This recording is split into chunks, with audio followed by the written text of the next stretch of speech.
Well, I would just like to share a little bit of Alan's life that I spent with him when he was a child.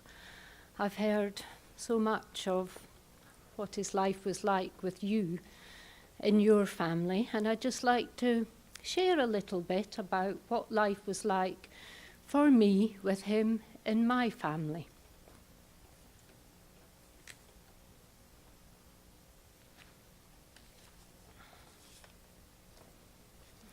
Alan was born on the 21st of July 1951 in Galashiels Cottage Hospital in the Scottish Borders to Matthew and Nan Tyndall, our parents. My father was brought up in the countryside and worked on farms, and as did his family. My mum was a city girl, and she lived in Glasgow and was brought up in Glasgow. But at the start of the Second World War, she joined up and became a member of the Land Army, and so was then sent out to a farm in the Borders where she met and fell in love with my dad. And so Alan was my beloved big brother. He was 4 years older, and he was definitely always there for me. We were brought up with the freedom of living on a farm in beautiful rural setting of Fairnington in the Scottish Borders. And that's actually 2 cottages, and we lived in the right-hand cottage. And we had hens, which, they were meant to live in the trees at the back, but they, have to say, as hens do, often escaped to the front. And Alan was very good at chasing around and catching them, I remember. We played outside. We enjoyed country walks, especially with our dad on a Sunday. I think my mum got a chance to have a Sunday afternoon rest while my dad got to take us out for walks. And we had an amazing time. We went to, walks in the woods. We visited local monuments. You know, we didn't get in the car and go for walks. We could just go for walks. Just had a lovely time. We went on family holidays to visit our grandparents in Glasgow, and we always had a summer vacation every year, or a summer holiday, as you would call it, where our parents would rent a house somewhere, and it was always by the seaside. So we always had a seaside holiday. My fondest memories are of Alan and I walking up our lane and waiting for the school bus together, because where we lived there, we were the only children, although there were other farms quite close by. So there were other children for us to play with, but it was just the 2 of us waiting for the school bus in the mornings. And he, being older, he always took great care of me. And I remember just up this road, we used to go hunting for chestnuts.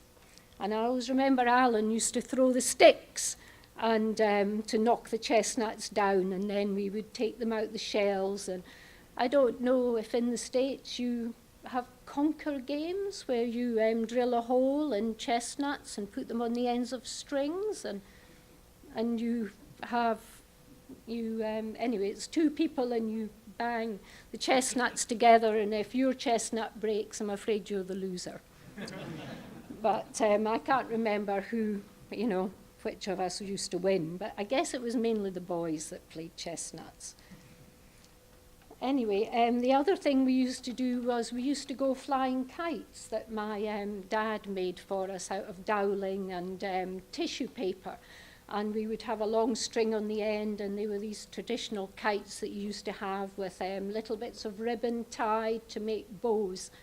And we would go out and fly them. I don't really remember them flying very well, but I do remember us having great fun in anticipation of flying them.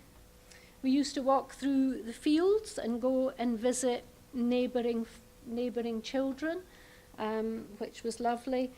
and the usual things, opening Christmas stockings, sharing birthday cakes.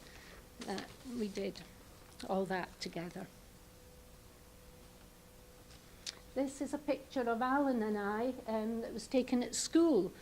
I guess in the States you have school photographs the same way that we do at home. Alan attended St Boswell's Primary School, which was about a 5-mile journey from our house. And then he went on to Newtown St Boswell Secondary School, where he played school rugby and was a member of the local Air Training Corps. And I do remember coming back once when Alan came back, was at home actually, before I got back, and he'd broken his collarbone playing rugby, and he had plaster all around here, and he had his arm up like this with a sort of stick, and he was like that for weeks.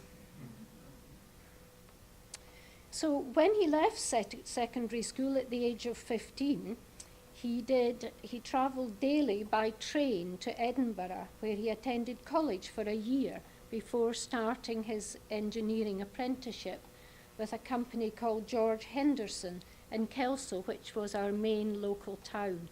And George Henderson's was an agricultural engineering company, and so that's where he did his apprenticeship.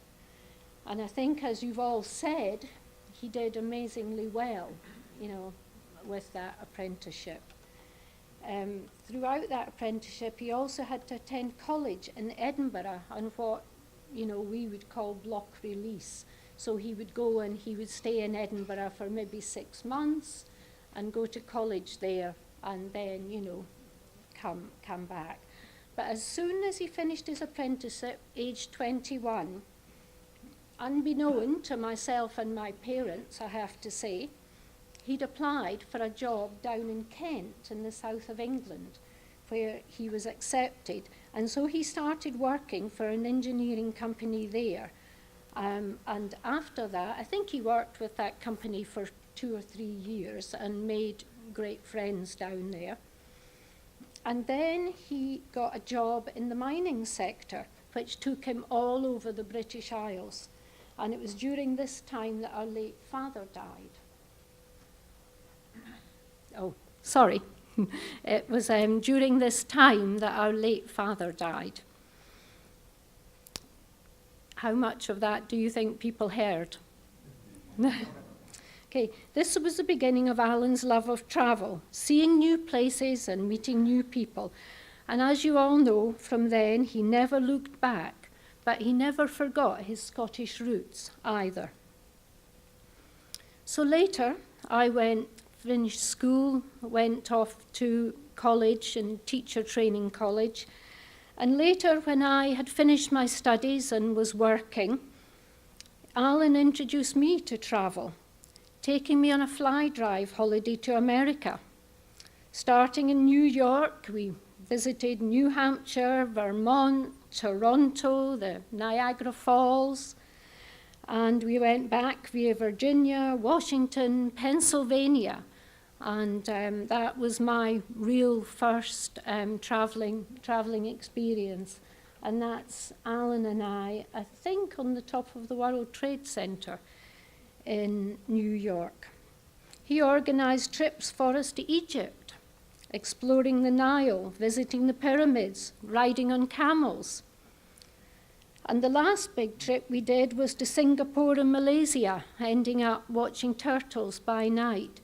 So even then, Alan had a great love of traveling and seeing new places.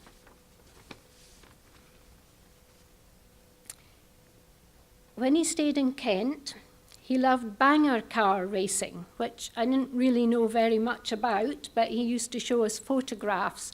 And I think you got some old car that was, would just have gone to the scrap heap.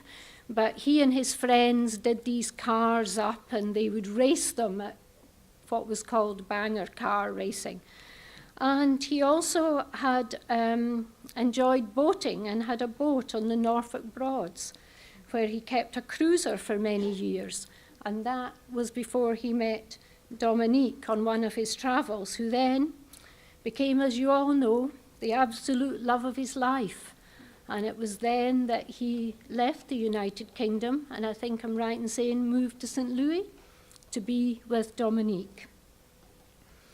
Alan and Dominique came back to Scotland regularly to visit myself and our late mother Nan, to enjoy the company of their Scottish family.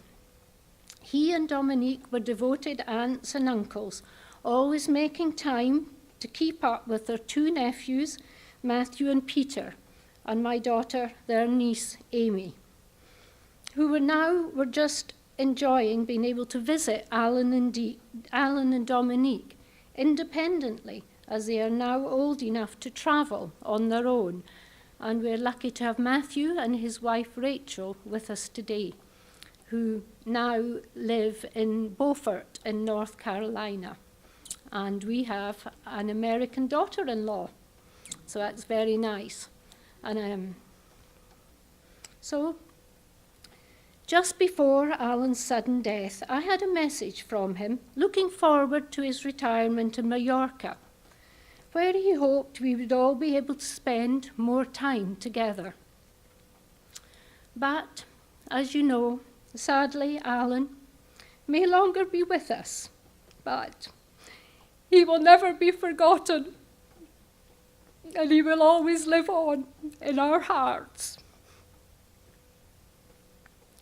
So, I'd just like to say a big thank you to Polydeck for letting me share this with you today. And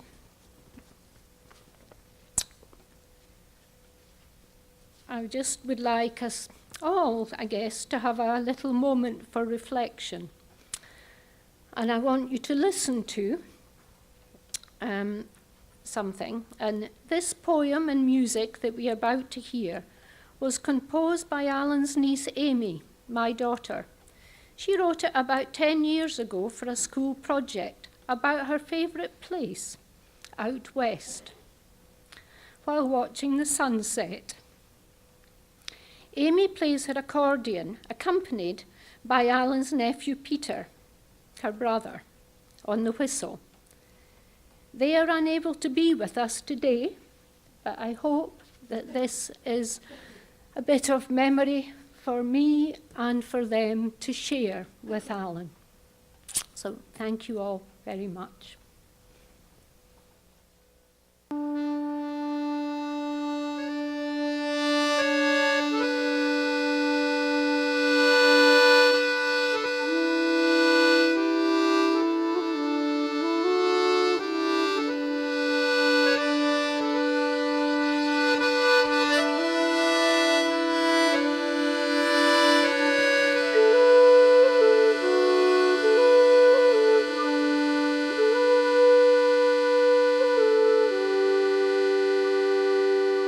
She turns the isles to charcoal, burning with the secret we live to know.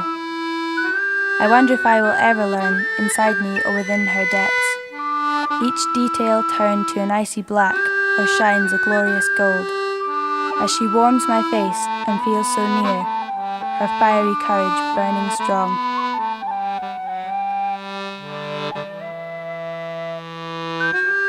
Rays dance upon a restless ocean, showing me her golden pathway. Honest, true and open, she seems so near. But I cannot touch her, her life is a lie, her soul is a reflection. Stealing her heart from the hills, no life can exist, on cold water, on a barren hill.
This scene is a souvenir of another land, tempting me to leave. Forget this night of black and gold.